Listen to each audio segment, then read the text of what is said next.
விட்டு ஃபாஸ்டா பணம் பெற ஃபாஸ்ட் மணி கோல்ட் 9655796557. அப்படி என்னதான் இருக்கு இந்த காவேரி பிரச்சனையில? ரெண்டு கவர்மெண்ட் மேல மிஸ்டேக்கா இல்ல மக்கள் மேல தவறா என்னதான் நடக்குது அப்படின்னு கேக்குறாங்க. காவேரி பிரச்சனை நம்ம ஒரு 1892 இருந்து ஆரம்பிச்சா கரெக்டா இருக்கும்னு நினைக்கிறேன்.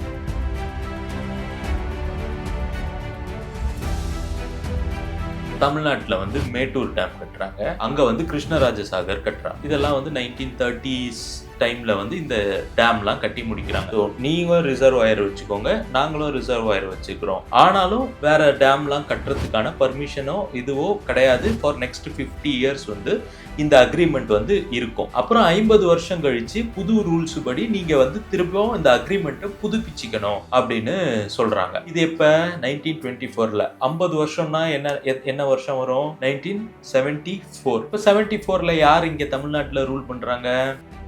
ஏடிஎம்கே. இப்போ இந்த 74ல அக்ரிமெண்ட் ரெனுவல் வரும்பொழுது நம்ம போய் எதிர்ப்பு தெரிவிச்சிருக்கோம். நம்ம அந்த டைம்ல எதிர்ப்பு தெரிவிக்கல, பெரிய ஆக்ஷன்ஸ் எதுவுமே நம்ம சைட்ல இருந்து எடுக்கல. அப்ப இங்க இருந்த திமுக அரசாங்கம் எந்தவித ஆக்ஷனும் எடுக்காததுனால 74ல டக்குன்னு அவங்க டேம் கட்ட ஆரம்பிக்கிறாங்க.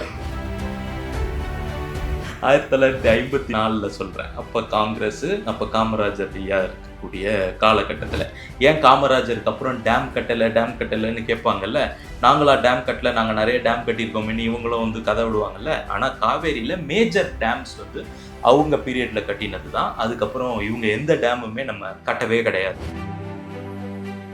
காவேரி நமக்கு மாசம் இத்தனை டிஎம்சி ரிலீஸ் பண்ணணும் அப்படின்னு சொல்லிட்டு ஒரு சார்ட்டே காவேரி ட்ரிபியூனல் கொடுத்துருக்காங்க. அதை சுப்ரீம் கோர்ட்டும் அக்னாலேஜ் பண்ணியிருக்கிறாங்க. கர்நாடக அரசாங்கம் இப்ப திரும்பி இந்த மேக்கேடாட்டு அந்த ஏரியால நாங்க இன்னொரு டேம் கட்டுவோம் அப்படின்னு சொல்லிட்டு ஒரு ப்ராப்ளம் பண்றாங்க. அது சட்டப்படி அவங்களால கட்ட முடியாது, கட்டவும் கூடாது without an NOC from Tamil Nadu.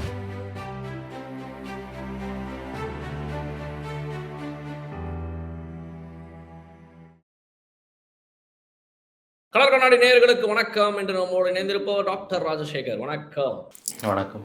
So இன்னைக்கு நம்ம எல்லாரும் ஏற்கனவே எதிர்பார்த்து போன வீடியோவில் கமெண்ட்ல எதை பற்றிலாம் பேசலாம் அப்படின்னு கேட்டிருந்தப்ப இந்த காவேரி பிரச்சனையை பற்றி பேசுங்க, அது என்னதான் இது நடந்துக்கிட்டே இருக்கு, அதுவும் பல வருடங்களாக.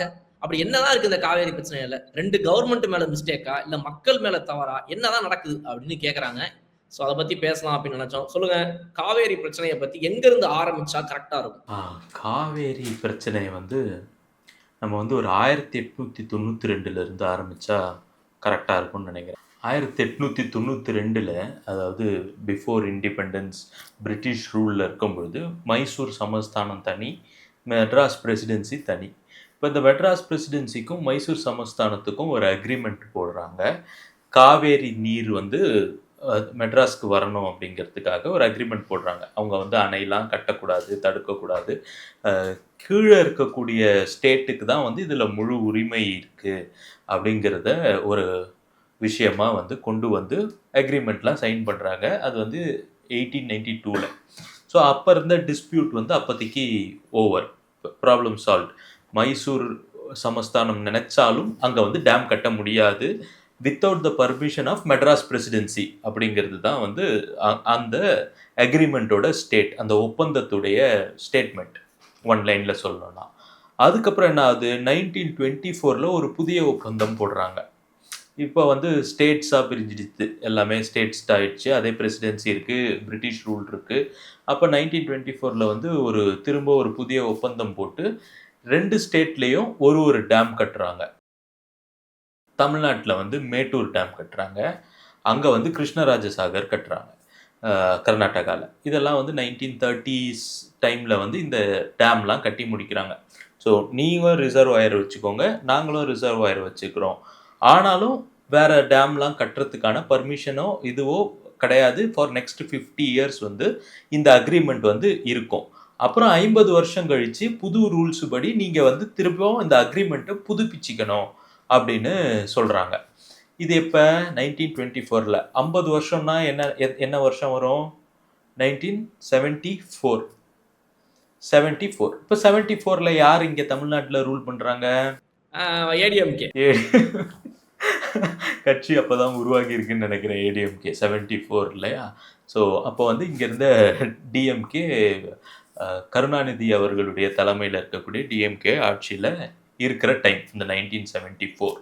இப்போ இந்த 1974க்கும் 1924க்கும் இடையில என்ன நடந்தது அப்படிங்கிறதும் நமக்கு வந்து தெரியணும்.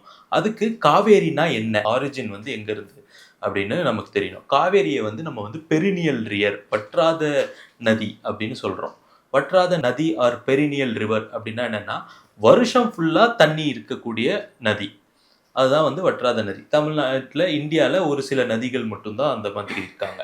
இப்போ நீங்கள் வட இந்தியாவிலலாம் எடுத்துட்டிங்கன்னா கிளேஷியர்ல இருந்து, அதாவது இந்த பனிப்பாறைகள் உருகிறது மூலமாக தண்ணி வந்துட்டே இருக்கும் வருஷம் ஃபுல்லாக. அதை கங்காலாம் நீங்கள் வந்து அந்த மாதிரியான கங்கோத்ரி கிளேஷியர்ல இருந்து தான் கங்கை வந்து உருவாகுதுங்கிறதெல்லாம் நம்ம படிச்சிருப்போம். மலையில் இருக்கிற பனி உருகி தான் அது வந்து வருது. ஆனால் காவேரி வந்து ரொம்ப ஸ்பெஷல். காவேரி வந்து ரொம்ப ஸ்பெஷல். இங்கே வந்து பனி உருகி கிளேஷியர் உருகி வர்றதுக்கான வாய்ப்பு கிடையாது. ஏன்னா நம்ம சவுத் இந்தியாவில் கிளேஷியர்ஸ்லாம் கிடையாது. அப்போ இது எப்படி வற்றாத நதியாக இருக்குது? எப்படி வருஷம் ஃபுல்லாக மழை வருது? மழை வந்தால் மட்டும்தான் இதுக்கு இந்த நதியில் தண்ணி வரும். இப்போ இந்த நதியை வந்து ரெண்டாக பிரிக்கலாம். ஒன்று வந்து சவுத் வெஸ்ட் மான்சூன், இன்னொன்று வந்து நார்த் ஈஸ்ட் மான்சூன். 2 மான்சூன் இருக்குது. தென்மேற்கு பருவக்காற்றுன்னு கேள்விப்பட்டிருப்பீங்க. அதே மாதிரி வடகிழக்கு பருவக்காற்றுன்னு கேள்விப்பட்டிருப்பீங்க.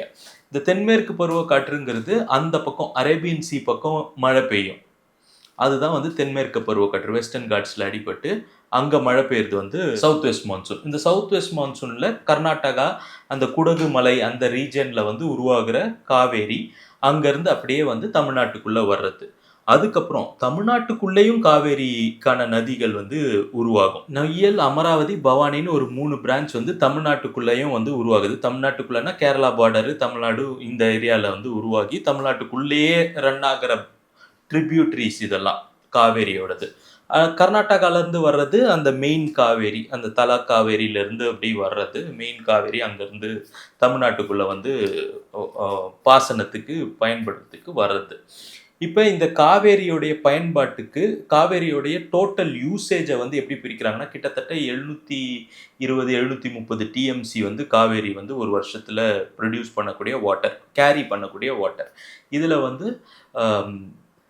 தமிழ்நாட்டுக்கு வந்து கிட்டத்தட்ட 404 டிஎம்சியும், கேரளாவுக்கு ஒரு சொற்ப நம்பரும், பாண்டிச்சேரிக்கு ரொம்ப சொற்ப நம்பரும் போட்டு மீதி வந்து கர்நாடகாவுக்கு கிட்டத்தட்ட 280 டிஎம்சி வந்து கர்நாடகாவுக்கு அப்படின்னு சொல்லிட்டு அது வந்து கிளாசிஃபை பண்ணியிருக்காங்க. முன்னாடி பண்ண ட்ரிபியூனல்ஸ்லாம் பண்ணியிருக்காங்க. இப்போ கடைசியாக நமக்கு வந்து இந்த 24லேருந்து 74க்கு இடையில 1955, 1954 இந்த டைமில் வந்து நம்ம 2 டேம் வந்து முக்கியமாக கட்டுறோம். நம்மளது மேட்டூர் டேம் முன்னாடியே வந்துருச்சு. மீதி 2 டேம் வந்து அமராவதியிலும் பவானி சாகர் டேமும் வந்து நம்ம கட்டுறோம். இந்த காலகட்டத்தில் யார் இங்கே ரூலிங்கு? ஏடிஎம்கே. 1954 சொல்கிறேன். அப்போ காங்கிரஸ், அப்போ காமராஜர் ஐயா இருக்கக்கூடிய காலகட்டத்தில். ஏன் காமராஜருக்கு அப்புறம் டேம் கட்டலைன்னு கேட்பாங்கல்ல. நாங்களா டேம் கட்டலை, நாங்கள் நிறைய டேம் கட்டியிருக்கோம்னு இவங்களும் வந்து கதை விடுவாங்கல்ல. ஆனால் காவேரியில் மேஜர் டேம்ஸ் வந்து அவங்க பீரியடில் கட்டினது தான். அதுக்கப்புறம் இவங்க எந்த டேமுமே நம்ம கட்டவே கிடையாது. இப்போ நம்ம வந்து ரொம்ப ஸ்மார்ட் இல்லை. நம்ம வந்து கர்நாடகாவிலேருந்து வர தண்ணியை நம்ம டேம், ஏற்கனவே மேட்டூர் டேம் இருக்குது. அதுக்கப்புறம் இந்த கேரளா பார்டர்லேருந்து தமிழ்நாடுக்குள்ளேயே ரன் ஆகக்கூடிய காவேரிக்கும் நம்ம வந்து டேம்ஸ் கட்டிட்டோம். அமராவதியை ஒன்று கட்டிட்டோம், பவானி சாகர் ஒன்று கட்டிட்டோம். நம்மளுடைய கொள்ளளவுலாம் நல்லா இருக்குது. இப்போ இந்த 74 அக்ரிமெண்ட் ரெனுவல் வரும்பொழுது நம்ம போய் எதிர்ப்பு தெரிவிச்சிருக்கணும். நம்ம அந்த டைமில் எதிர்ப்பு தெரிவிக்கலை. பெரிய ஆக்ஷன்ஸ் எதுவுமே நம்ம சைட்ல இருந்து எடுக்கலை. அப்போ இங்கே இருந்த திமுக அரசாங்கம் எந்தவித ஆக்ஷனும் எடுக்காததுனால 74 டக்குன்னு அவங்க டேம் கட்ட ஆரம்பிக்கிறாங்க. கர்நாடகாவில் வந்து கபினி கட்டுறாங்க, அப்புறம் ஹேமாவதி கட்டுறாங்க, அப்புறம் ஹராங்கி டேம், 3 டேம் வந்து கட்டிட்டு இன்னைக்கு நமக்கு ஒரு மிகப்பெரிய சவாலாக வந்து அவங்க விடுறதுக்கான மேஜர் காரணம் இந்த 3 பெரிய டேம்ஸ் தான். இந்த 3 பெரிய டேமும் வந்து கர்நாடகா சக்ஸஸ்ஃபுல்லாக கட்டிடுறாங்க இந்த காலகட்டத்தில். அதுக்கப்புறம் என்ன பண்ணுறாங்க, இங்கே இருக்கக்கூடிய தமிழகத்தில் இருக்கக்கூடிய விவசாய சங்கங்கள், விவசாயிகள், தனி நபர்கள்னு சொல்லிட்டு வழக்கு தொடர்க்கிறாங்க. சுப்ரீம் கோர்ட் வரைக்கும் போயிட்டு இந்த கேஸ்லாம் நடத்துகிறாங்க. அப்போ இருந்த தமிழ்நாடு கவர்மெண்ட் வந்து நாங்கள் இதை வந்து பேச்சுவார்த்தையின் மூலமாக வந்து சால்வ் பண்ணிக்கிறோம் அப்படின்னு சொல்லிட்டு அந்த கேஸ்லேருந்து வாபஸ் வாங்கிடுறாங்க. இதெல்லாம் எப்போ நடக்குது? 73ல் 72, 73, 74 அந்த டைமில் கேஸ் எல்லாம் வந்து தமிழக அரசாங்கம் வந்து வாபஸ் வாங்கிடுறாங்க. வாபஸ் வாங்கின பிறகு அவங்களுக்கு என்ன, டேம் கட்டி முடிச்சிருவாங்க இல்லையா? அந்த டேம் வந்து இன் பிளேஸ் வந்துடும். அப்புறம் இங்கே இருந்தக்கூடிய இந்த தொடர் இந்த வழக்குகள் வந்து திரும்பவும் 1990களில் வந்து தமிழ்நாடு கவர்மெண்ட் வந்து அந்த வழக்கில் ஏற்கனவே இருந்த வழக்கு, தனிநபர்களாக விவசாயிகள்லாம் சிலர் போட்ட வழக்கு நடந்துக்கிட்டே இருக்கு. அந்த வழக்கில் தமிழ்நாடு கவர்மெண்ட் வந்து தேர்டு பார்ட்டியாக உள்ளே போய் சேர்றாங்க. போய் சேர்ந்து தான் நமக்கு வந்து ஒரு தீர்ப்பு கொண்டு வராங்க. வருஷத்துக்கு 177 டிஎம்சி கர்நாடகா வந்து நமக்கு ரிலீஸ் பண்ணணும் காவேரி நதியை அப்படின்னு சொல்லி. ஃபர்ஸ்ட் டேம் காவேரியில் எப்போ கட்டினாங்க? இவங்க 2 பேரும் கட்டினாங்கல்ல. இவங்க ஒரு கிருஷ்ணசாகர் டேம், இவங்க ஒரு டேம் 2 பேரும் கட்டினாங்கல்ல. இல்லை, அதுதான் இல்லை. அதுக்கு முன்னாடி உங்கள் ஏரியா பக்கத்தில் கல்லணை அப்படின்னு ஒரு இடம் இருக்கு. அது காவேரியில் தானே இருக்கு. கிட்டத்தட்ட 2000 வருஷத்துக்கு முன்னாடி இன்ன வரைக்கும் தமிழனுடைய ஆர்கிடெக்சரை நிரூபிச்சுட்டு இருக்கக்கூடிய ஒரு பெரிய பியூட்டிஃபுல் ஆர்கிடெக்ட் அது. ஸோ அதுதான் முதல்ல கட்டப்பட்டிருந்த டேம். அதுக்கப்புறம் நம்ம சமீப காலத்தில் பேசினது நம்ம பேசிட்டோம். கிருஷ்ணராஜசாகர், அப்புறம் மேட்டூர், அதுக்கப்புறம் தமிழ்நாட்டில் கட்டப்பட்ட 2 டேம்கள், அதுக்கப்புறம் அங்கே ஒரு 3 டேம் வந்து அவங்க கட்டியிருக்காங்க. இப்போ கரண்ட் சினாரியோ படி இப்போ காவேரி வந்து நமக்கு வந்து மாதம் இத்தனை டிஎம்சி வந்து ரிலீஸ் பண்ணணும் அப்படின்னு சொல்லிட்டு ஒரு சார்ட்டே வந்து அந்த ட்ரிபியூனல், காவேரி ட்ரிபியூனல் வந்து கொடுத்துருக்குறாங்க. அந்த அதை சுப்ரீம் கோர்ட்டும் அக்னாலேஜ் பண்ணியிருக்கிறாங்க. ஜூனில் 9.5 டன் 9.5 டிஎம்சி கொடுக்கணும், அதுக்கப்புறம் ஜூலையில் 30 டிஎம்சி, செப்டம்பர் அக்டோபர்னு சொல்லிட்டு பிரித்து கொடுத்துருக்குறாங்க. டோட்டலாக 177 டிஎம்சி நமக்கு வரணும். ஆனால் அதிகபட்சமான காவேரி நமக்கு எங்கேருந்து ப்ரொடியூஸ் ஆகணும்? நம்ம ஊர்ல இருந்து. ஏன்னா நம்ம மொத்தம் 404 டிஎம்சி வந்து நம்மளுடைய யூசேஜுக்கு இருக்கு காவேரியில். இப்போ இந்த 177 நம்ம டிபெண்ட் ஆகி இருக்கிறதுக்கு நியாயமான காரணங்கள் இருக்கு. ஏன்னா இந்த மீதி 3 ட்ரிபியூட்டரிஸ் ஆஃப் காவேரி தமிழ்நாட்டுக்குள்ள வர்றதெல்லாம் வேற ரீஜியன்ல இருந்து வருது. தலக்காவேரி அது வேற ரீஜன்லேருந்து வர்றதுனால இது இப்படி இருந்து மேலேருந்து கீழே வருது, இது இங்கேருந்து சைடில் இப்படி 3 போய் சேருது. ஸோ இப்போ இந்த மேலேருந்து வரக்கூடிய பகுதிகளுக்கு நீர் ஆதாரமாக இருக்கிற ஒரு பெரினியல் ரிவர் காவேரி. இப்போ இதில் கர்நாடக அரசாங்கம் இப்போ திரும்பி இந்த மேகேடாட்டு அந்த ஏரியாவில் வந்து நாங்கள் இன்னொரு டேம் கட்டுவோம் அப்படின்னு சொல்லிட்டு ஒரு ப்ராப்ளம் பண்ணுறாங்க. அது வந்து சட்டப்படி அவங்களால கட்ட முடியாது, கட்டவும் கூடாது. Without an NOC from Tamil Nadu வந்து ஏற்றுக்கொண்டால் மட்டும்தான் அவங்களால அதை கட்ட முடியும். அதுக்கு அவங்க வந்து சில ப்ரொசீடிங்ஸ்லாம் ஏற்கனவே சுப்ரீம் கோர்ட்டில் இருக்குது. அதில் முக்கியமான ப்ரொசீடிங் வந்து அவங்க வந்து ஒரு டீட்டெயில் ப்ராஜெக்ட் ரிப்போர்ட் போட்டு அதை வந்து 2 பேர்கிட்டையும் அப்ரூவல் வாங்கணும். ஆக்சுவலாக 3 பேர்கிட்ட அப்ரூவல் வாங்கணும். அந்த 3 பேர் யாருன்னா, 1 மத்திய அரசாங்கம், 2வது தமிழக அரசாங்கம், 3வது ட்ரிபியூனல், காவேரி ட்ரிபியூனல். இவங்க 3 பேர்கிட்டையும் பர்மிஷன் வாங்கினா தான் அவங்களால வந்து அங்கே அந்த டேமை இன் பிளேஸ் கொண்டு வர முடியும்.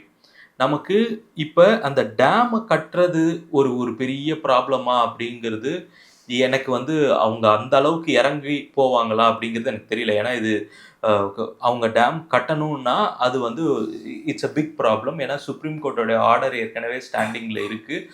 அது 2018 அந்த ஆர்டர் வந்திருந்ததுனால இவங்களால அதை செய்யறதுக்கான சாத்தியக்கூறுகள் ரொம்ப ரொம்ப கம்மி. ஆனால் நமக்கு கொடுக்க வேண்டிய நீர் பங்கீட்டை வருஷம் மாதம் கரெக்டாக ரிலீஸ் பண்ணுறதுக்கான செயல்பாடுகளை எடுக்க மாட்டேங்கிறாங்க. இப்போ வரைக்கும் காவேரி ரிலீஸ் பண்ணலை. ஜூன் 17 வந்து திறந்துருக்கணும், இன்னும் திறக்காமல் இருக்கிறாங்க. ஸோ இதுதான் நமக்கு அடுத்த ஒரு இம்மிடியட் பிரச்சனைனா அது இதுதான். ஸோ இதை நம்ம எப்படி சால்வ் பண்ணுறது அப்படிங்கிறது 2 அரசாங்கத்துடைய கையில் தான் இருக்குது. இதுக்கு முன்னாடி இருந்த அரசாங்கம் வந்து எப்படி அவங்கள டேம் கட்டுறதுக்கெலாம் அலோவ் பண்ணாங்க 74ல். அவங்கள வந்து டேம் கட்டுறது, அதை வந்து நம்ம எந்த பெரிய ப்ராப்ளமும் பண்ணாமல் கேஸ் எல்லாம் வாபஸ் வாங்கி இந்த மாதிரி ஒரு மாதிரி கிளம்ஸியாக ஆக்கி வச்சுருக்காங்க இல்லையா?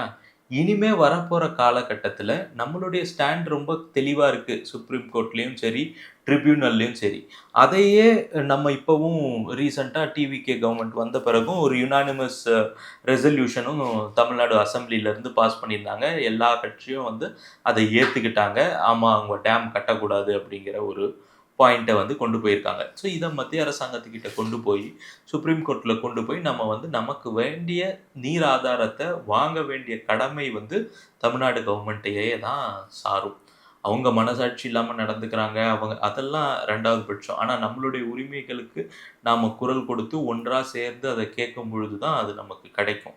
ஏன்னா இங்கே கேட்டால் தான் எதுவுமே கிடைக்கும். இப்போ இதில் முக்கியமான விஷயம் சொல்லப்படுறது என்னன்னா, சட்ட ரீதியாக சுப்ரீம் கோர்ட் ஜட்மெண்ட்லேருந்து ஆரம்பித்து எப்போவுமே இந்த விஷயத்தை பொறுத்த வரைக்கும் தமிழ்நாடு ஃபேவரபுளாகவே தான் வந்துட்டு இந்த ஜட்மெண்ட்ஸ் வந்துருக்குது. பட் ஒரு முறையும் வந்து ஒரு ஜட்மெண்ட்டை மதிக்காமல் இருக்கக்கூடிய கர்நாடக அரசு அதை எப்படி ஒரு மத்திய அரசோ இல்லை வந்து ஒரு சுப்ரீம் கோர்ட்டோ இன்னைக்கு வரைக்கும் நாங்கள் ஒரு ஆர்டரை பாஸ் பண்ணிட்டோம், அந்த இதுபடி இத்தனை டிஎம்சி ரிலீஸ் பண்ண வேண்டியது கர்நாடகாவுடைய பொறுப்பு, அதை அவங்க பண்ணலை அப்படின்னா அது எங்களுக்கு தெரியாது அப்படின்னு கை விரிப்பதற்கான ஒரு சூழ்நிலை இருக்குது. இதை யாருமே கேட்கவே முடியாதா? கர்நாடக அரசை ஏன் யாரும் கேட்கல அப்படின்னு பொதுமக்களுடைய ஒரு கேள்வி இருக்குது. நம்ம கான்ஸ்டியூஷன் படி நமக்கு வந்து சில பவர்ஃபுல்லான இடங்கள் இருக்குது, ரைட்? அசெம்பிளி இருக்குது, சட்டமன்றம், பாராளுமன்றம், இந்த மாதிரியான இன்ஸ்டிடியூஷன்ஸ். அதுக்கப்புறம் official institutions like courts, high court, supreme court, இதெல்லாம் இருக்குது. இருக்கிறதுலே ஹையஸ்ட் பவர் உள்ள கேபின் வந்து சுப்ரீம் கோர்ட் தான் இந்தியாவில். இப்போ சுப்ரீம் கோர்ட்டோடைய ஆர்டரை இவங்க கேட்கலை, மதிக்கலை, இல்லை அதன்படி நடந்துக்கலை அப்படின்ற பட்சத்தில் இதில் ஒரு கவர்மெண்ட்டுடைய இன்டர்ஃபரன்ஸ் இருக்கணும், மத்திய அரசாங்கத்துடைய இன்டர்ஃபரன்ஸ் இதுக்குள்ளே வந்து, இல்லை இதை நீங்கள் செயல்படுத்தி ஆகணும், அது அட் எனி காஸ்ட், அது எந்த கவர்மெண்ட்டாக இருந்தாலும் நீங்கள் வந்து இதை செய்து தான் ஆகணும் அப்படிங்கிற ஒரு கட்டாயத்துக்குள்ளே அவங்கள தள்ளி தான், பை டிமாண்டிங் தி ரைட் தான் நம்மளால் அதை வாங்க முடியும். ஸோ அதுக்கு நம்ம மத்திய அரசாங்கத்துக்கிட்ட நம்மளுடைய ப்ரெஷரையும் நம்ம சைடில் இருக்கக்கூடிய இதை வந்து கான்ஸ்டண்ட்டாக கொண்டு போயிட்டே இருக்க வேண்டியது தான் இப்போதைக்கு நம்ம கையில் இருக்கிற ஒரே ஒரு சொல்யூஷன். அதை தாண்டி இதில் என்ன நடந்துட முடியும்? நம்ம போயிட்டு இந்த என்ன டேம் அப்படி திறந்து விட்டால் தண்ணி வந்துடுமா? It is not going to happen that way. இல்லை, இதுவே வேறு இரு நாடுகளுக்குள்ளே இருக்க பிரச்சனையாக இருந்தால் இதில் வந்து யூஎன் தலையிடுவாங்க, வெளிநாட்டுலலாம் இந்த ப்ராப்ளம் கொண்டு போய் பேச முடியும். அண்ட் எல்லா கண்ட்ரியும் உலகம் ஃபுல்லாக அக்செப்ட் பண்ணிக்கிட்ட ரூல் என்ன, எது கடைநிலை ஸ்டேட்னா கண்ட்ரி ஆர் ஸ்டேட், அது எது வந்து கடைநிலையில் வந்து அந்த ரிவர்னால பெனிஃபிட் ஆகுதோ அந்த ஸ்டேட்டுக்கு தான் அதிக அத்தாரிட்டி இருக்குது அப்படிங்கிறது தான் வந்து உலகம் ஏற்றுக்கிட்ட ஒரு ரூல். இது நம்ம இந்தியாவுக்குள்ளவே இருக்கிற ரெண்டு ஸ்டேட்டுக்கு இடையில இருக்கக்கூடிய பிரச்சனை அப்படிங்கிறத தாண்டி நம்ம எல்லாருமே ஹியூமன் பீயிங்ஸ்.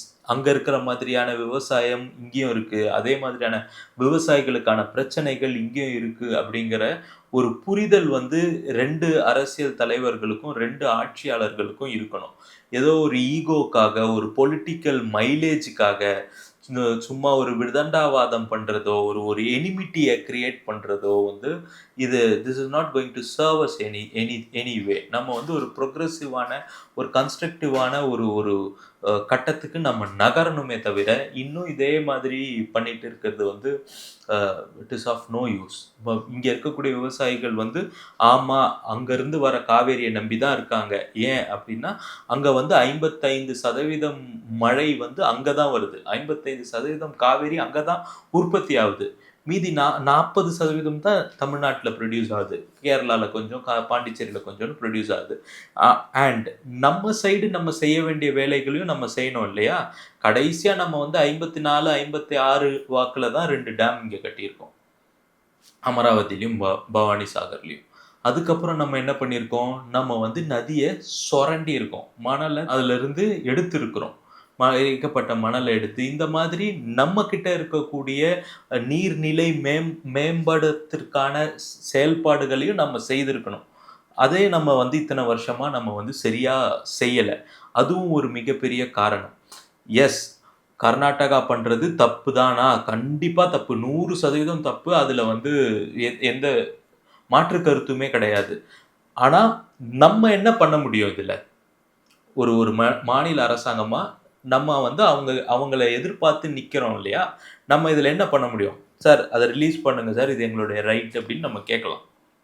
ரெண்டாவது நம்ம என்ன பண்ணணும், நம்மகிட்ட இருக்கக்கூடிய நீர்நிலைகளை நம்ம உயர்த்துறதுக்கு அந்த நீர்நிலை மேம்பாடு திட்டங்களை வந்து நம்ம வந்து ரொம்ப சரியா செய்து அதை நம்ம ரிசர்வாயர்ல நிறைய வாட்டர் நம்ம வந்து சேவ் பண்ணியிருக்கணும். ஏன்னா கொஞ்சம் கிடையாது இல்லை, 40% இங்கேயும் தானே உற்பத்தி ஆகுது. அதை டைவர்ட் பண்ணுறதுக்கு என்ன நடவடிக்கைகள் இது வரைக்கும் நம்ம எடுத்திருக்கிறோம், அதை பாசனத்துக்கு எப்படி கொண்டு போகிறதுங்கிறதுக்கான ஏதாவது ஆக்ஷன் எடுத்திருக்கிறோமா? நாட் ஓன்லி ஃபார்மிங், சென்னையில் இருக்கக்கூடிய குடிநீரும் காவேரியில் தான் நம்பி இருக்கிறோம் நம்ம. இந்த வழியில் இருக்கக்கூடிய மாவட்டங்கள், பல மாவட்டங்களில் வந்து நம்ம வந்து காவேரியை தான் நம்பி இருக்கிறோம். Right, for farming and for drinking, அன்றாட பயன்பாட்டுக்குமே நம்ம அதை தான் நம்பி இருக்கிறோம் பொழுது இந்த மாதிரியான விஷயங்கள்ல மத்திய அரசாங்கம் வந்து துரிதமாக நடவடிக்கை எடுக்கணும். ஒரு மாநில அரசாங்கம் வந்து இது கேட்கணும் அப்படின்னு மத்திய அரசாங்கமும் வெயிட் பண்ணுறது வந்து சரி கிடையாது. இந்த மாதிரியான விஷயங்கள்ல மாற்றாந்தாய் மனப்பான்மை வந்து எந்த அரசாங்கத்துக்குமே இருக்கக்கூடாதுன்னு நான் நினைக்கிறேன். அவங்க வந்து கேட்கட்டும், எதுக்கு வந்து கேட்கணும்? இப்போ இதுல 2 விஷயம் சொல்லப்படுது. அதாவது வந்து கர்நாடகா தரப்புல இருந்து வந்து 1950க்கு பிறகு அவங்க வந்து அவங்களுடைய இரிகேஷனே வந்து அதிகப்படுத்துறாங்க. அதாவது வந்துட்டு நீர் அந்த அந்த அந்த நீர் பாசனமையா நீர் பாசனத்தை வந்து அவங்க அதிகப்படுத்துறாங்க. ஏன்னா வந்து நம்ம ரொம்ப கம்மியான ஃபீல்டு வச்சிருக்கிறோம் அவங்கள விட கம்பேர் பண்ணும்போது. தஞ்சாவூர் டெல்டா மாவட்டங்களெல்லாம் கம்பேர் பண்ணும்போது, அப்ப நம்ம இதை அதிகப்படுத்தும் போது தான் வந்துட்டு நம்ம இதுக்கு வந்து சரிப்பட்டு வாங்க முடியும்னு சொல்லி அவங்க ஒரு இம்ப்ரூவ்மெண்ட் அவங்க சைட்ல கிரியேட் பண்ணாங்கன்னு சொல்லப்படுது ஒரு விஷயம். அது வந்துட்டு நம்ம லீகலி தவறுன்னு சொல்ல முடியாது. ஏன்னா அவங்க வந்து நம்ம பக்கம் இருக்கக்கூடிய வயல்கள்ல இருந்து ஆரம்பிச்சு நீர் பாசனத்தை அதிகப்படுத்தினாதான் நம்ம கேட்டு வாங்க முடியும்னு சொல்லி அவங்க யோசிக்கிறாங்க. அது ஒண்ணு. ரெண்டாவது, அமைச்சர் ஆதவ் அர்ஜுனா அவர்கள் வந்துட்டு அன்னைக்கு சட்டமன்றத்துல பேசும்போது வந்து சொல்லியிருந்தாரு, இந்த மாதிரி அவங்களோட லீகல் ஸ்டாண்டே மாறி இருக்கு. இதுக்கு முன்னாடி எங்களுடைய விவசாயத்துக்கு நீர் வேணும்னு கேட்டுட்டு இருந்தவங்க இத்தனை டிஎம்சியை நீங்க தமிழ்நாடு கொடுத்துதான் ஆகணும்ன்றது சொன்னதுக்கு அப்புறமா 80களுக்கு அப்புறமா அந்த டெசிஷன் ஜட்மெண்ட்டுக்கு அப்புறம் இப்போ வந்து அவங்க எங்களுக்கு சிட்டியில வாட்டரே இல்ல, எங்களுக்கு சிட்டிக்கு ட்ரிங்கிங் வாட்டருக்காக, பெங்களூரு சிட்டியோடைய ட்ரிங்கிங் வாட்டருக்காக தான் நாங்க வந்துட்டு இப்போ ஒரு ஸ்டாண்ட் எடுக்கிறோம் அப்படின்னு சொல்லி அவங்க சொல்றாங்க அப்படின்னு சொல்லப்படுது. ஸோ இதனாலதான் எங்களுடைய கையாளுதல்ல வந்து இந்த மாதிரி ஒரு மாற்றமும் ஏற்படுதுன்னு அவங்க சொல்றாங்க. ஸோ இதை பத்தி அவங்களுடைய கருத்து இல்லை, அவங்க சொல்லக்கூடிய ஒரு வேலிடான ஒரு பாயிண்ட் வந்து அக்செப்டபிள். ஏன்னா இப்போ தமிழ்நாட்டுடைய விவசாய பூமின்னு பார்த்தீங்கன்னா கிட்டத்தட்ட 48 லட்சம் ஹெக்டேர்ஸ், அவ்வளோதான் வந்து தமிழ்நாட்டுடைய விவசாய பூமி. அதே வேற கர்நாடகா பார்த்தீங்கன்னா 110 ஹெக்டேர்ஸ் கிட்ட இருக்கு. 2 மடங்கை விட ஜாஸ்தி அங்கே வந்து விவசாயம் பண்ணுறாங்க. பட் அதுக்காக காவேரி நமக்கு கிடைக்கிற உரிமை வந்து அதை அவங்க மீறதுக்கான ரைட் வந்து அவங்களுக்கு கிடையாது. நமக்கு வந்து ஏற்கனவே ஜட்மெண்ட் கொடுக்கும்போது இவங்களுக்கு எத்தனை ஹெக்டேர் இருக்குது, கர்நாடகாவுக்கு எத்தனை ஹெக்டேர் இடம் இருக்குதுங்கிறத பார்த்து தானே இந்த ஜட்மெண்ட் கொடுத்துருக்காங்க. கரெக்ட், அதெல்லாம் பார்த்து தான் கொடுத்துருக்காங்க. ஏன்னா இந்த ஜட்மெண்ட் வந்து நம்ம 1892 பற்றி பேசினதுனால அப்போ வந்த ஜட்மெண்ட் கிடையாது. இது 2018 வந்த ஜட்மெண்ட் தான். அண்ட் அந்த ஜட்மெண்ட் படி இதுக்கு என்ன தேவைங்கிறதெல்லாம் வந்து ரொம்ப தெளிவாக சொல்லியிருக்காங்க. அது மட்டும் இல்லை, வறட்சி காலத்தில் இந்த நீரை எப்படி பங்கிடணும் அப்படிங்கிறதுக்கான ஃபார்முலா எல்லாமும் கொடுத்து தான் பண்ணியிருக்காங்க. ஸோ ஜட்மெண்ட்டை பொறுத்த வரைக்கும் இட் இஸ் வெரி கிளியர். ஆனால் நீங்கள் 110 ஹெக்டேர்ஸ் வச்சுருக்கிறீங்க, 110 லட்சம் ஹெக்டேர் வச்சுருக்கீங்கிறதுனால எங்களுக்கான நீரை வந்து நீங்கள் தடுத்து நிறுத்துறதோ அது இங்கே வராமல் தடுக்கிறதோ வந்து கரெக்ட் கிடையாது. காவேரி பெரினியல் ரிவர்னா ஒரு வருஷம் ஃபுல்லாக காவேரியில் தண்ணி இருந்துகிட்டே இருக்குது. அதுதான் அதுக்கு பேர் வந்து பெரினியல், வற்றாத நதி. இப்போ நீங்கள் என்ன பண்ணுறீங்க, டேம் கட்டுறதன் மூலமா இங்கே பல இடத்துல இதை வற்றிய நதியாக மாற்றிக்கிட்டு இருக்கீங்க. இல்லை, கர்நாடக தரப்புலேருந்து இப்போ புதுசாக வந்திருக்கிற முதலமைச்சர் DK சிவகுமார் என்ன சொல்கிறாருன்னா, கிட்டத்தட்ட வந்து இவ்வளவு தண்ணி வந்து கடலில் போய் சேர்ந்துக்கிட்டு இருக்குது, யாருக்குமே பயன் இல்லாமல். ஸோ அந்த அவ்வளோ கிட்டத்தட்ட ஒரு 30% என்னமோ ஒரு நீர் சொல்கிறாரு, மறந்துடுச்சு எனக்கு.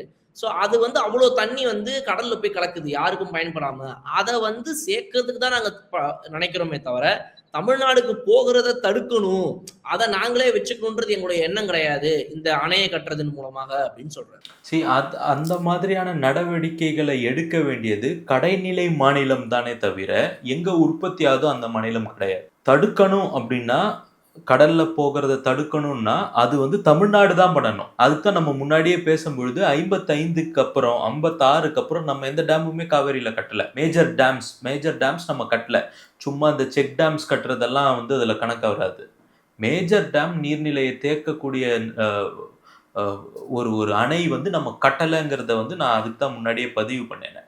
இப்ப கல்லணையோட இம்பார்ட்டன்ஸ் என்ன அப்படின்னா, வேற ரூட்ல போற நதிய திருப்பி இன்னொரு ரூட்டுக்கு அனுப்புறது தான் கல்லணை. சேவிங்ஸ்க்காக, அத சேர்த்து வைக்கணுங்கிறதுக்காக வெள்ளம் அதிகமா வரும்பொழுது அத மடைய மாத்தி வேற டைரக்ஷனுக்கு அனுப்புறது தான் கல்லணை. இந்த மாதிரியான ஒரு ஆர்க்கிடெக்சரல் மார்வல நம்ம 2000 வருஷத்துக்கு முன்னாடியே செய்திருக்கிறோம் அப்படின்னும் பொழுது, இப்ப நம்ம அத கண்டிப்பா செய்திருக்கணும். அவங்க கேட்கக்கூடிய கேள்விகள் வந்து கரெக்ட் தான். அதுக்காக அவங்க அத தடுக்கிறது தப்புங்கிறேன்.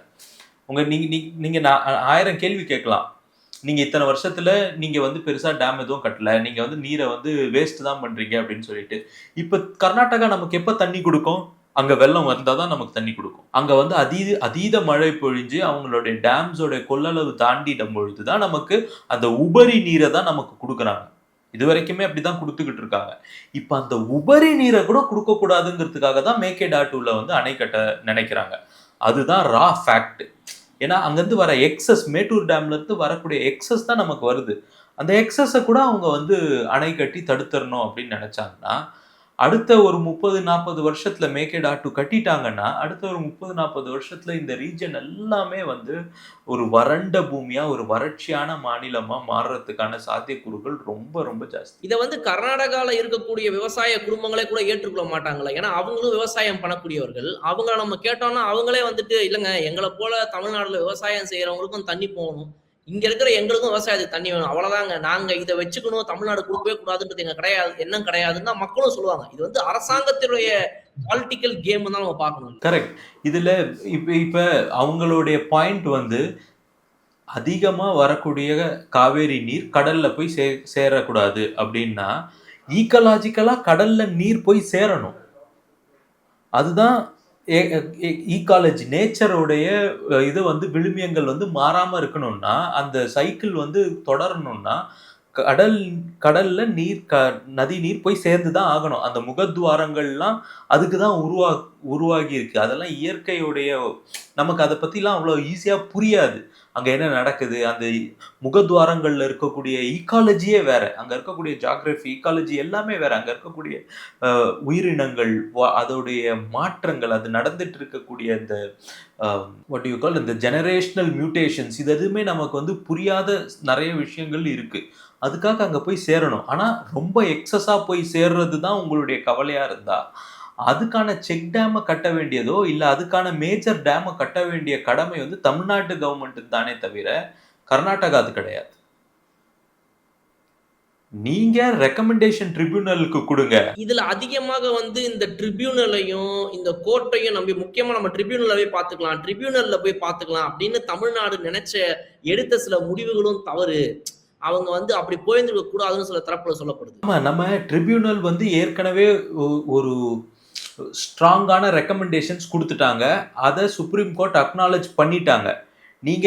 நீங்க டேம் கட்டக்கூடாது, டேம் கட்டணும்னா தமிழ்நாடு கவர்மெண்ட், மத்திய அரசாங்கம் இவங்களுடைய அப்ரூவல் இல்லாம நீங்க டேம் கட்ட முடியாது அப்படிங்கிற ஒரு கிளியர் கட்டான மெசேஜ் வந்து ஏற்கனவே கொடுத்தாச்சு. அதை சுப்ரீம் கோர்ட்டும் ஏத்துக்கிட்டாச்சு.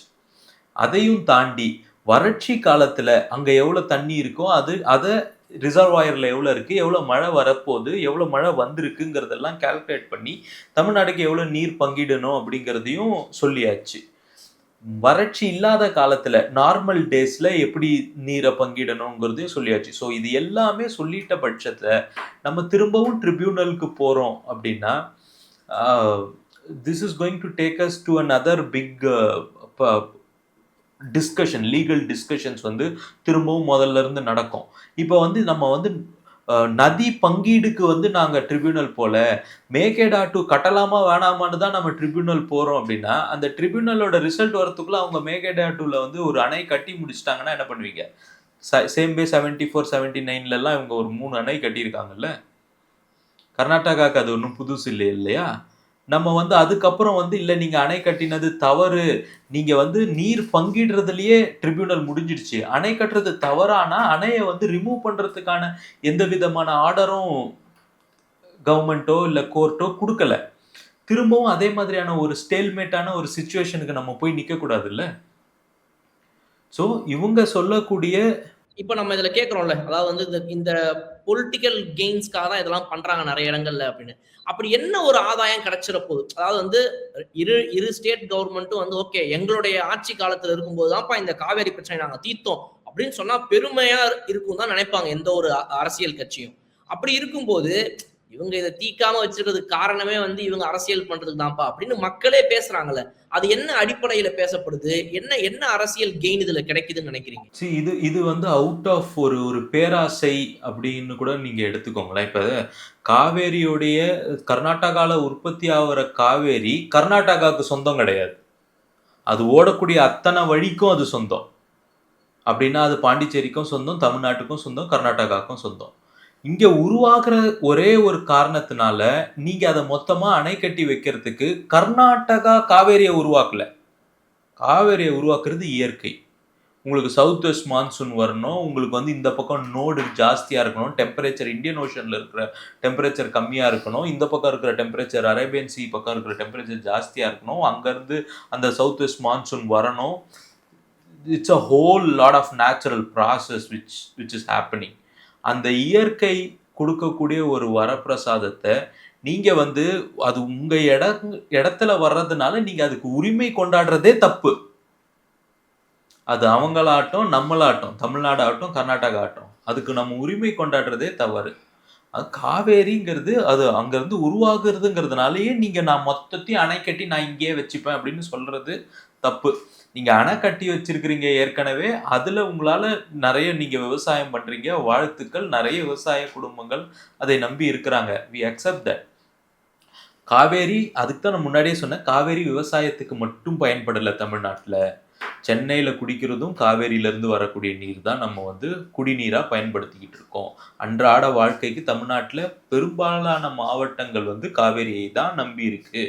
அப்படின்னும் பொழுது நீங்க வெறும் விவசாயத்தை காட்டிட்டு உங்களுடைய ஹெக்டேர்ஸ் கணக்குல நீங்க வந்து கம்மியா தான் இருக்கிறீங்க, அதனால தரமாட்டேன்னு சொல்றதோ, நிறைய தண்ணி வந்ததுன்னா அது கடல்ல போய் சேரும், கடல்ல சேரணும், அதுக்கும் நம்ம காரணங்கள் சொல்லியிருக்கோம். அந்த ஈக்காலஜிக்கல் சைக்கிளுக்கு வந்து அது ரொம்ப ரொம்ப அத்தியாவசியம். அது இதெல்லாம் இல்லட்டா அப்புறம் திருப்பி அங்க காவேரியே வராது, அப்ப திரும்ப மழையே வராது, நம்ம வந்து ஒரு பெரிய ஜியாலஜிக்கல் கெட்டாஸ்ட்ராஃபிக்குள்ள போயிடுவோமே, அது ஒரு பெரிய ஆபத்துல நமக்கு விளைவிக்கும். ஸோ இதெல்லாமும் நம்ம வந்து கன்சிடர் பண்ணணும். ஸோ இதுதான் அவங்களுக்கு கிடைக்கக்கூடிய அரசியல் ஆதாயம் மட்டும்தானே தவிர, சும்மா ஒரு மொழி வாரியா மாநிலங்களை பிரிச்சதுனால நம்ம வந்து ஒன்றும் வேறுபட்டுடல இல்லையா? மொழி வாரியா பிரிச்சதுனால அவங்கெல்லாம் வந்து பச்சை கலர்ல இருக்காங்க, நம்மெல்லாம் மஞ்சள் கலர்ல இருக்கோம் அப்படிலாம் கிடையாது. எல்லாரும் ஒரே மாதிரி தான் இருக்கும் பார்க்கறதுக்கு. ஒன்றும் பெரிய ஒரு ரூம்ல 10 பேரை வச்சுட்டு அதுல யார் யார் எந்தெந்த மொழின்னு சொன்னா நம்மளால கண்டுபிடிக்க முடியாது, அன்லெஸ் அவங்க வாயை திறக்கிற வரைக்கும். அப்படிப்பட்ட ஒரு உருவ ஒற்றுமை கொண்டவர்கள் தான் நம்ம இங்க இருக்கிறவங்க எல்லாருமே. அந்த அந்த மாதிரி நம்ம வந்து இது வந்து ஒரு லீகல் டிஸ்பாரிட்டி அண்ட் ஒரு பொலிட்டிக்கல் ஈகோ இதெல்லாம் தாண்டி நம்ம பார்க்கும் பொழுது தான் இதுக்கான ஒரு சொல்யூஷன் கிடைக்கும். இப்போ கர்நாடகாவில் போயிட்டு நீங்க வந்து கர்நாடகா காவேரி உருவாகிறதுனால கர்நாடகாவுக்கு தான் இங்க இருக்கிற அத்தனை நீரும் சொந்தம், அதுதான் சொல்யூஷன் சொல்றது வந்து அபத்தம் இல்லையா? அதே மாதிரி நம்ம சைடு இருக்கக்கூடிய தவறையும் நம்ம வந்து ஒத்துக்கணும். நம்மளும் நீர் மேம்பாட்டை எப்படி வந்து நம்ம பாதுகாக்கணும் அப்படிங்கிறத நம்ம கத்துக்கணும். நம்மளுடைய பேராசையும் இதுல இருக்கு. அவங்களுடைய பேராசை ஒண்ணு சொன்ன மாதிரி நம்ம அரசியல்வாதிகளுடைய பேராசையும் இங்க இருக்கு. இங்க இருக்கக்கூடிய எலெக்ஷன் முடிஞ்சுதா, ரிசல்ட் வந்துச்சா, 10 மணிக்கு ரிசல்ட் வருதா, 11 மணிக்கு எல்லாரும் போய் என்ன பண்ணணும், ஆத்துல இருந்து மண் அள்ளணும் சொன்னாங்கல்ல. இந்த மாதிரி நம்ம வந்து அதிமேதாவி தலைவர்கள் வந்து இங்க இருந்திருக்காங்க. அதையும் நம்ம இல்லைன்னு ஒத்துக்க முடியாது. ஸோ அந்த மாதிரி நம்ம நீர் மேலாண்மையும் நம்ம வந்து பண்ணணும். நம்ம கிட்ட இருக்க நீரை நம்ம காப்பாத்துறதுக்கும் கிரவுண்ட் வாட்டர் லெவலை இன்க்ரீஸ் பண்றதுக்கும், நீங்க மண் அள்ளிட்டீங்கன்னா அங்க கிரவுண்ட் வாட்டர் லெவல் ரொம்ப குறைஞ்சிரும். அதுக்கப்புறம் சீப்பேஜ் ஆஃப் வாட்டர் இருக்காது. வறுமைக்கு அது என்ன வறட்சி இருக்கக்கூடிய காலத்துல தண்ணி கிடைக்காது, தண்ணி ரொம்ப கீழே போயிடும். ஏற்கனவே நம்ம வந்து 100 அடி 150 அடின்னு நம்ம போர்வெல் போட்டுக்கிட்டு இருக்கோம். அவ்வளோ கீழே வந்து நம்மளுடைய நீர்நிலைகள் போயிருக்கு. அப்போ ரெயின் வாட்டர் ஹார்வெஸ்டிங்னு நம்ம ஸ்கூல்ல படிச்சதோட சரின்ற மாதிரி இருக்கும். இன்னைக்கு பெரிய பெரிய அப்பார்ட்மெண்ட்ஸ்ல அதெல்லாம் வந்து கம்பல்சரி அப்படின்னு சொல்லி சிட்டியில மேனேஜ் பண்ணினாலும் மற்ற ஏனைய பிற இடங்கள்ல வந்து இந்த ரெயின் வாட்டர் ஹார்வெஸ்டிங் மழைநீர் சேகரிப்பு வந்து பெரிய அளவில் இல்லை. ஸோ இதெல்லாமும் நம்ம வந்து கொண்டு போனோம். இந்த லாஸ்ட் 60 இயர்ஸ்ல தமிழ்நாட்டுக்கு நடந்தது வந்து அது வந்து சொல்ல முடியாத அளவுக்கு இழப்புகள், சொல்ல முடியாத அளவுக்கு தவறுகள் வந்து இந்த மக்கள் மீது அரசியல் கட்சிகளால நிகழ்த்தப்பட்டிருக்கு. அதுதான் ஃபேக்ட். இப்ப நம்ம அதை தாண்டி ஒரு புது ஈராக்குள்ள போறோம் நம்ம. இது இட்ஸ் அ நியூ ஸ்டார்ட். இப்ப இந்த கடந்த 45 நாளா இட்ஸ் அ நியூ ஸ்டார்ட்னு நினைச்சோம்னா நம்ம இது எல்லாமே பேரலலா கொண்டு போனோம். நம்மளுடைய உரிமைக்காகவும் நம்ம போராடணும், நம்மளுடைய நீர் மேலாண்மையையும் நம்ம பார்க்கணும். இது எல்லாமே நம்ம வந்து ஒன்னோட ஒன்று சேர்ந்து பண்ணும் பொழுதுதான் வரப்போற ஃபியூச்சர் வந்து நல்லா இருக்கும். நீ வந்து என்னடா புதுசா வந்து ரெயின் வாட்டர் ஹார்வெஸ்டிங் பத்தி பேசுற காவேரி பிரச்சனை அப்படின்னா, நோ, நான் வந்து ரெண்டுமே சொல்றேன். உரிமைக்காக போராடுறது கண்டிப்பா தேவை. காவேரி அவங்களுடைய உரிமை கிடையாது. கர்நாடகாக்காரங்களுக்கு சொந்தம் கிடையாது. காவேரி அங்க உருவாகிற அத்தனை நீரும் அவங்களுக்கு சொந்தம் கிடையாது. காவேரி கடல்லையே போய் சேர்க்கக்கூடாதுன்னு சொல்றதெல்லாம் வந்து ஒரு மேதாவித்தனம்னு நினைச்சு பேசிட்டு இருக்காங்க. காவேரி கடல்ல போய் சேரணும். அது வந்து இயற்கை வழித்தடம். அதை வந்து நம்ம டிஸ்டர்ப் பண்ணக்கூடாது. ஆனா எவ்வளோ நம்ம அங்க கொண்டு போய் விடுறோம், நம்ம வந்து எக்ஸஸ நம்ம கொண்டு போய் விடுறோமா, இல்ல அதுல கொஞ்சமாவது நம்ம மிச்சம் பிடிச்சு நம்மளுடைய நீர் மேலாண்மையை இன்க்ரீஸ் பண்ணி நம்மளுடைய பாசனத்தை நம்ம அதிகரிக்க முடியுமாங்கிறதையும் நம்ம வந்து கன்சிடர் பண்ணணும். சட்ட ரீதியாக பல வெற்றிகளை கண்டாலுமே கூட இந்த விஷயத்தை பொறுத்த வரைக்கும் தமிழ்நாடு அரசும் தமிழ்நாடு மக்களும் இது வரைக்கும் கர்நாடகாவிலிருந்து வாங்க வேண்டிய தண்ணியை வாங்க முடியாம அது வந்து ஒன்னே லேட்டா வர்றது, லேட்டா ரிலீஸ் பண்றது இப்படின்ற ஒரு விஷயத்த எப்பவும் சந்திச்சுக்கிட்டே இருக்குது. இது எந்த வகையில இதுக்கான தீர்வுகள் வரும் அப்படிங்கிறத பார்க்கலாம். அரசியல் லாபங்களை தாண்டி நீங்க சொல்வது போல தாவேக அரசும் இப்போ அங்க காங்கிரஸ் ஆட்சியில் இருப்பதன் காரணத்தினாலும் இது ஒரு சுமூக முடிவுக்கு விரைவிலாவது வருமா அப்படிங்கிறத நம்ம காத்திருந்து பார்ப்போம். நன்றி டாக்டர், நீங்க உங்களுடைய விஷயங்கள்லாம் நிறைய பகிர்ந்துக்கிட்டீங்க. இன்னொரு தடவை மீண்டும் ஒரு முக்கியமான விஷயத்துல சந்திச்சு பேசுவோம். தேங்க்யூ. தங்கம் விற்று ஃபாஸ்டா பணம் பெற ஃபாஸ்ட் மணி கோல்ட் 9655796557.